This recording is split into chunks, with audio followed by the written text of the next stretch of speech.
Hey guys, welcome to another video. Today I'm going to be talking about the Man United Villarreal game. We play them tomorrow in the Champions League. This will be our second game of the Champions League. And really, you could say it's a must-win game for us. You know, we didn't start the Champions League with in a particularly good way. Obviously, we lost to Young Boys, and it was a pretty poor performance all in all. The start of the season has been pretty disappointing as well. Cast out of the Carabao Cup against West Ham last week. Drop points that maybe we shouldn't have in the Premier League as well. So it's not been a particularly great start to the season. And this game really is super important for us.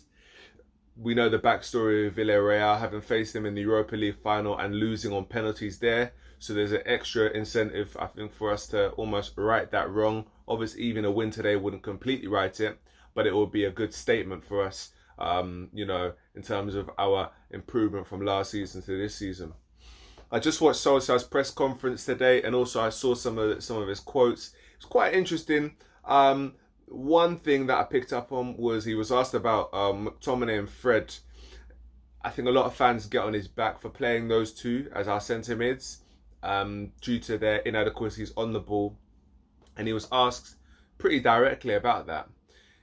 And it's interesting to hear he cited their energy, him being able to rely on them as two of the reasons why they consistently played. He also and he also mentioned about their record together and saying they've actually won quite a few games together. So those are two or three of the reasons why he mentioned that he relies on them or opts for them. To me, that is quite telling in some ways, that he hasn't cited their on-ball ability or their ability to pass well as two reasons or for him to start them.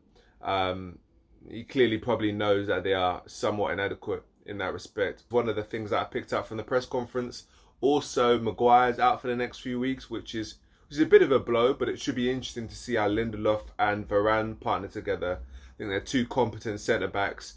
And I would imagine they could strike up a partnership, and we shouldn't feel too much the loss of Maguire, despite the fact he obviously is our captain and ever present.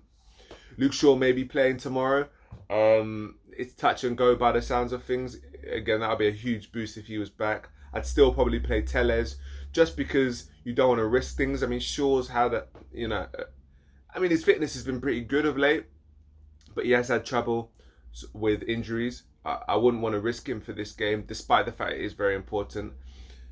I would hope that Telles can fill in and deputise for him quite nicely in this game. In terms of the game tomorrow, it's an interesting one. I think Villarreal under Emery, they're still defensively may cause us sort of troubles, or tactically may cause us troubles. I think in the final, the last game we played, it wasn't so much they outplayed us, but I think tactically they knew where our weaknesses were, kind of exploited it. They didn't actually create a great deal against us, but it was enough for them to get the draw and then go to penalties and get the win. I would expect us, a team with the quality we have, to go out and beat Villarreal tomorrow. We have a lot of quality at our disposal. I really think we should be beating them, no questions about it.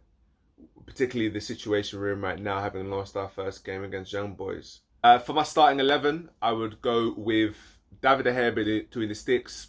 Right back, I'd go Delot, Varane, Lindelof, Telles. In the midfield, Pogba, Matic partnership. On the left, Lingard, actually. Middle, Bruno. On the right, Sancho. And then up front, CR7, Cristiano Ronaldo. That would be my 11. There are a few changes to what we've had previously in other games, but I think that is the game that was the 11 that would suit us mostly. If we start from right back, which is one of the changes I'd like to make, Delot is better going forward than Wan-Bissaka. It's really as simple as that, and I think we'll need his offensive contributions in this game if we're going to break down Villarreal. In the middle, Pogba and Matic, they play quite well together. They are our two best on the centre mids on the ball. I'd like to see us take the game to them, dominate play, dominate possession, have two proficient passes between in Pogba and Matic in centre mid. That would be for me the best option for us. On the left, Lingard's been bright. He has been bright every time he's played near enough. Yes, he was a bit disappointing against Young Boys when it was 10 men, and he obviously was responsible for that goal. But aside from that, he's been bright. I'd like to see him get a chance starting this game. Just have his energy, his runs off the ball, his off the ball work will be super valuable for us. Then on the right, Jadon Sancho. One thing I think we missed, particularly against Aston Villa, and even against West Ham, the two problems we had was I feel as though we were just shooting constantly, not really making the best decisions in the final third. I think Sancho would be a lot better with that. He hasn't got a tendency to just shoot on sight like some of our other forward players, the likes of Greenwood and Ronaldo do, and Bruno Fernandes, in fact. I would play Sancho there, give them an opportunity. I could see him even striking up a good partnership with Delo on that right-hand side. That would be the right flank for me. And then up front, CR7 obviously, and as the number 10 I've mentioned, Bruno. Those two wouldn't really change at all. That'll be my 11. Let me know what you think. How I got it wrong. Should it be Fred and McTominay? Does Donny deserve a start? There are quite a few different options for us. That would be my pick for the 11. Thank you. I'll see you at the next video.